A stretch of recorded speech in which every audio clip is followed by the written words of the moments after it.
7h26, quadro check-up no rádio. Recebe aqui nos estúdios hoje o médico geriatra Belísio Neto. Doutor Belísio, seja bem-vindo aqui ao nosso Panorama 95. Bom dia.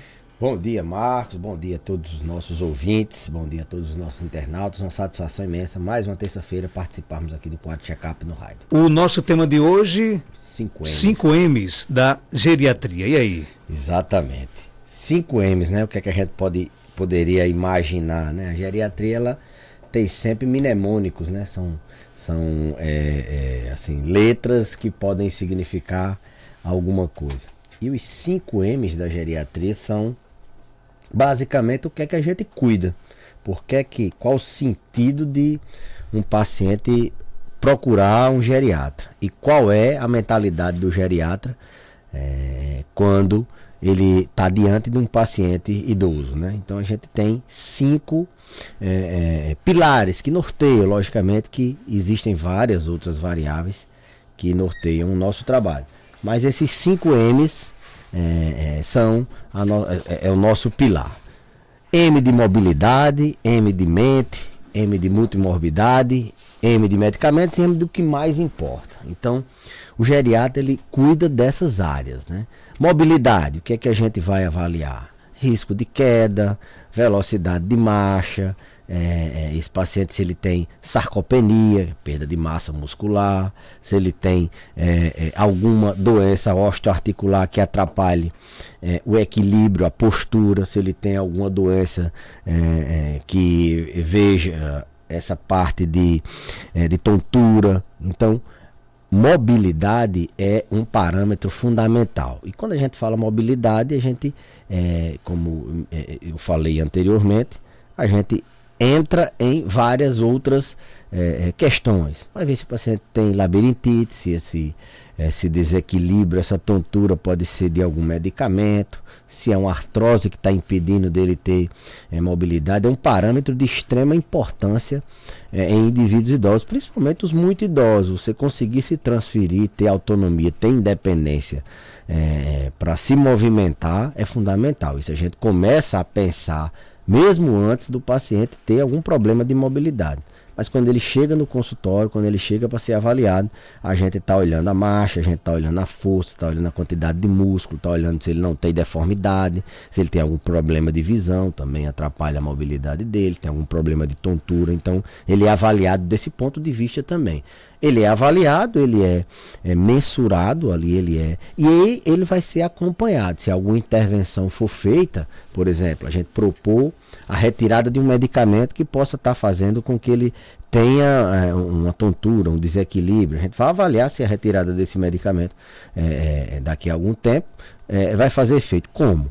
Faz um teste de marcha na consulta, faz um teste de equilíbrio e vê se realmente, e se o sintoma desapareceu. Na maioria das vezes, essa alteração na mobilidade, ela tem várias causas. É o medicamento, mas é também uma doença circulatória nas pernas, que faz com que ele tenha uma limitação para andar, uma claudicação, uma artéria que está querendo obstruir, entupir nas pernas, e aí ele tem dor quando anda.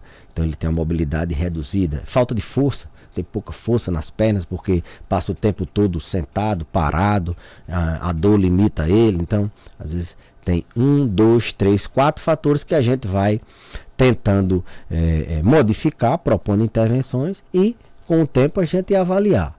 Tudo isso visando manter o paciente independente, manter esse paciente com capacidade de se locomover e com baixo risco de cair, que no idoso a gente também está preocupado com as questões de fraturas, de quedas, que podem ser a causa de aí sim uma imobilidade clássica.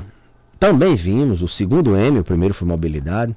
A gente vê aspectos da mente, né? Considerado mente, aspectos relacionados à memória. A gente fala bastante aqui das demências, a principal delas a demência de Alzheimer. Então a gente avalia ativamente se aquele, mesmo que ele não venha com queixa de memória, mas a gente está pensando sempre se ele tem a cognição, a memória, a linguagem, as áreas da cognição preservadas. Ativamente a gente faz teste de memória.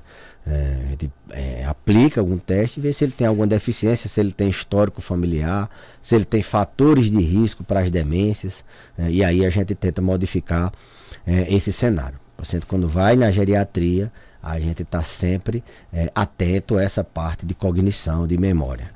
Além disso, a mente também tem os transtornos do sono. O paciente, quando tem algum transtorno, seja ele insônia, seja ele qualquer outro transtorno do sono, está enquadrado nesse M de mente.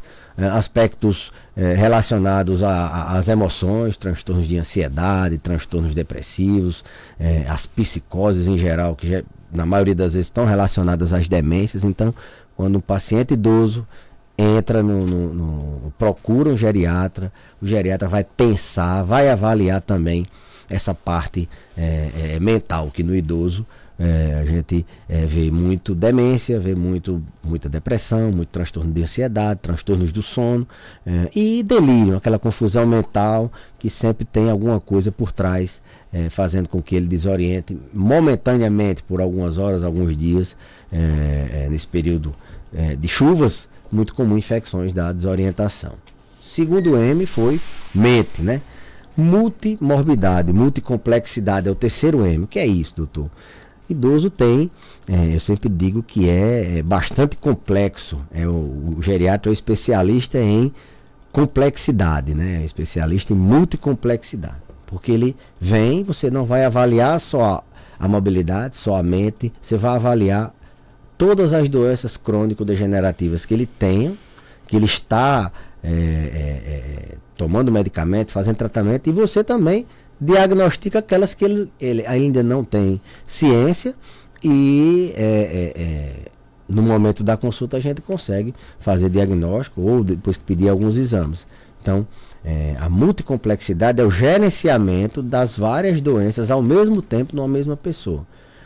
Quando o paciente vai para um especialista, o especialista vai ver aquela área dele, logicamente que, sendo médico, ele alguma outra coisa que ele detecte, ele vai recomendar às vezes para outro especialista. A geriatria, ela conversa muito com outras especialidades. O paciente que tem o cardiologista dele, tem o endocrinologista dele, e quando ele vem para a geriatria, a gente avalia essas doenças naquele paciente. Então a gente às vezes se comunica, pode ver alguma conduta que pode estar afetando a mobilidade, a mente, e aí pedir uma reavaliação do especialista, ou o contrário também, se alguma conduta nossa não vai interferir no tratamento daquela hipertensão ou daquela doença cardíaca. Então a gente tem uma boa comunicação com os colegas especialistas, que são abertos, logicamente, não tem ego, não tem essa sensação de que a gente vai estar interferindo, não, a gente conversa e o objetivo sempre é o paciente. Então o manejo das multimorbidades, aquele olhar amplo, também é função da geriatria. A gente está sempre checando se está tudo bem com as doenças crônicas que ele venha tratando, ou se tem alguma outra que a gente detectou e que ele, a partir daquele momento, vai precisar tomar mais alguma. Eu sempre digo que a geriatria ela é a ciência da multicomplexidade, mas e que a gente está sempre tentando tirar medicamento, mas boa parte dos pacientes chega para nós com várias doenças ainda não diagnosticadas, e aí a gente fica perplexo de ter que aumentar a quantidade de medicamentos, mas porque ele está subdiagnosticado, ele está com doenças que ainda não foram diagnosticadas, que são necessariamente, a gente vai falar de o que mais importa, mas naquela lista de prioridade às vezes a gente tem que tratar aquela doença naquele momento. Então multicomplexidade é o manejo das várias doenças, aspectos sociais. A gente vê essa questão do suporte social, do estresse cuidador, se ele tem apoio, rede de apoio em casa, se não adianta você passar o tratamento e não observar se esse tratamento vai ser cumprido. Então tem esse momento que a gente avalia o cuidador, avalia a família, avalia se aquele idoso tem a condição, não é só financeira, mas se ele tem a condição de fazer a insulina, se ele sozinho, se precisa de alguém, se ele sabe tomar os medicamentos, se os medicamentos estão sendo feitos na forma correta, se ele tem uma nutrição adequada, se ele tem condição de fazer uma atividade física. Então, tudo isso está na multimorbidade.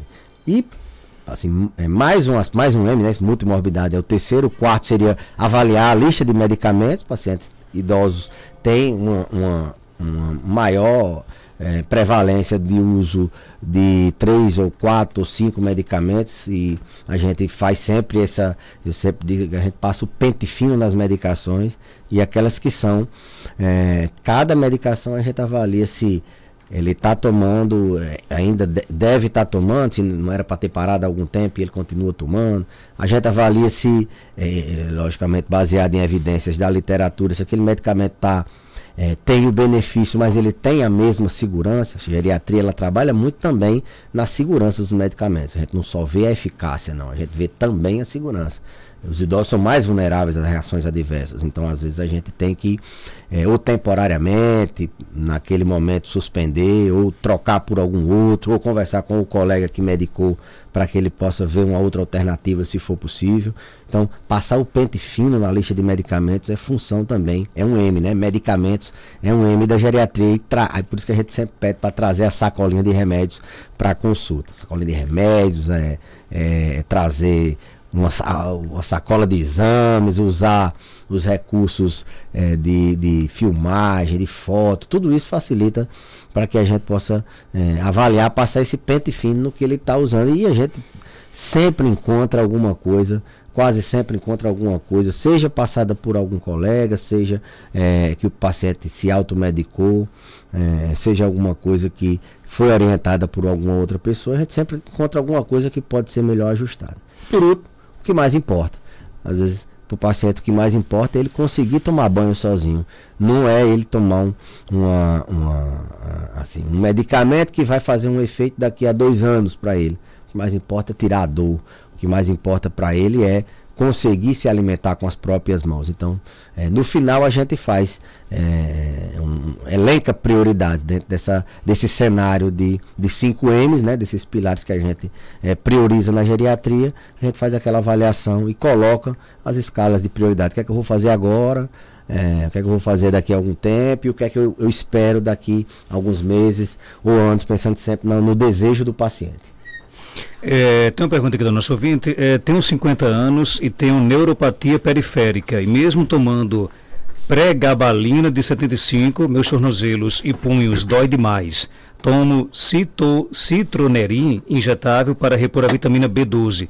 Não tenho diabetes. Por que essas dores não melhoram? A neuropatia periférica, polineuropatia, a principal causa é a diabética. Ela não é diabética. Se realmente for a neuropatia, a gente é um tipo de dor, Marcos. Dor neuropática. Então, como toda dor, a gente tem que manejar com medicamentos para dor. A pregabalina ela é um anticonvulsivante, um remédio para convulsão, mas que a gente usa muito mais para controle de dor crônica, principalmente quando é uma dor mista ou só neuropática. Pode ser que a pregabalina esteja numa dose ainda que precisa de pregabalina, ela funciona bem em altas doses. Possa ser que esteja baixa, possa ser que precise ser ajustado, possa ser associado a algum outro medicamento. Tratador, eu sempre digo aqui, não é só medicamento. Tratador é multimodal, você tem que ir em várias frentes para poder tratar a dor. Tem que tratar o aspecto psicológico do paciente, entender se tem algum gatilho para dor, se o limiar de dor está mais baixo, ele precisa emocionalmente estar bem. Acupuntura, fisioterapia, massagem, atividade física, sono, tudo isso envolve a dor, o sentimento de dor. E, como eu disse, neuropatia é dor neuropática. Então, pregabalina está com a vitamina B12, o B1 ou B6, o citoneurin ele repõe essas vitaminas, é um antineurítico, assim a gente pode dizer.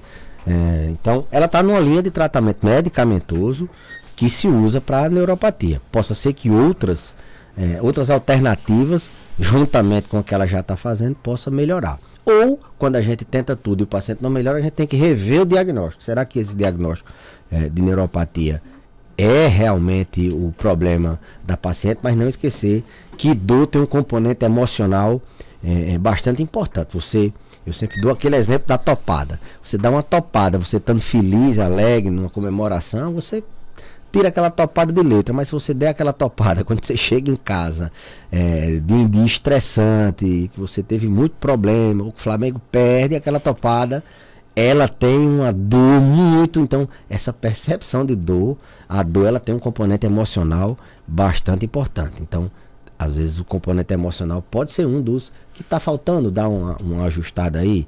O que eu recomendo é voltar para o profissional que passou e dizer, olha, a dor, então ele pode ajustar a medicação ou iniciar, se ela não está ainda fazendo, essas outras modalidades, esses outros aspectos da dores. Analgesia por acupuntura, por atividade física, por relaxamento, psicoterapia e assim por diante. Ouvinte pergunta aqui, dos 5 M's, o de mobilidade é o mais importante? Não digo que tem sim o mais importante, não. Depende muito do paciente, Marco. Tem paciente que tem a mobilidade preservada, mas tem uma demência, entendeu? Não adianta, ele sabe andar a casa toda, mas se ele sair, ele se perde na rua. Então, o que mais importa para o paciente é aquilo que ele assim, precisa, entendeu? Assim, geralmente, se ele é lúcido, ele tem a decisão, ela é sempre compartilhada, né? A gente tem que entender o desejo. Não adianta a gente achar, não, eu vou passar aqui um remédio para colesterol e não explicar ao paciente a importância disso para que ele se motive, inclusive, a fazer o tratamento. Mas a mobilidade, eu diria que assim, ela tem um grau de importância maior porque ela é subvalorizada.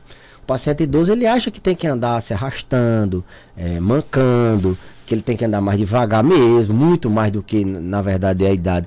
E que isso implica em qualidade de vida. Quando ele anda menos, interfere em todos os outros. Se ele tem uma mobilidade assim, diminuída, ele começa a precisar de mais medicamentos. Então ele entra no outro M. Está provado e comprovado que o nível de atividade física tem a ver com a sua mente. Você, com a mobilidade reduzida, você entra em depressão, você demencia. Um dos fatores de risco para demência é inatividade física. Foi comprovado recentemente que musculação diminui a incidência de Alzheimer. Atividade física diminui. Então, mobilidade altera no outro M da mente, da cognição, do humor, do sono. Então, mobilidade tem esse aspecto de piorar os outros M's, né? E a gente, além de ser subvalorizado, o idoso achar que aquilo é da idade, não, essa artrose nunca vai melhorar, não, mas a gente tem como controlar a dor, a gente tem como melhorar a sua capacidade de se movimentar. Se você fizer um exercício, você vai se movimentar melhor, você vai melhorar seu nível de glicose, você vai precisar tomar menos medicamento, você vai melhorar seu nível de pressão, você vai ter um risco menor de cair, você tendo uma mobilidade presente, você vai conseguir se hidratar melhor, você vai conseguir chegar até a geladeira, ou até o gelágua, até o pote, ou até a garrafa para beber sua água, você vai conseguir tomar seus remédios sozinho, sem precisar que ninguém. Então, mobilidade, dependendo do ponto de vista, sim, é um dos mais importantes. Outra pergunta, doutor Belísio, quais são os principais móveis que trazem perigos para um idoso dentro da residência? Aqueles que estão no meio da casa. Móveis em casa de idoso tem que estarem no canto da parede, tem que estar escorado na parede. O vão tem que ser limpo, sem tapete, sem mesa. Lógico que a gente tem aqueles idosos que têm uma demência e você não pode modificar muito o ambiente, que eles desorientam. E aí você vai só tirar tapetes, deixar um piso seguro. Tem um linkzinho na internet chamado Casa Segura. Todo mundo ali pode inclusive simular a sua casa, o que é que você pode fazer. Então, os móveis mais importantes são aqueles que o que você deve fazer é colocar esses móveis na beira encostar no canto da parede para que o idoso fique com o vão livre, tirar batente, tirar tapete, piso tem que ser seguro, tem que ser antiderrapante, não pode ser piso liso, não pode encerar. Se for colocar uma cerâmica, coloque uma que não escorregue muito. O banheiro tem que ser muito seguro, com barra de apoio, que ele cai muito no banheiro. Mas muito mais importante do que esse ambiente seguro, Marcos, é o idoso ter o controle daquilo que faz ele cair.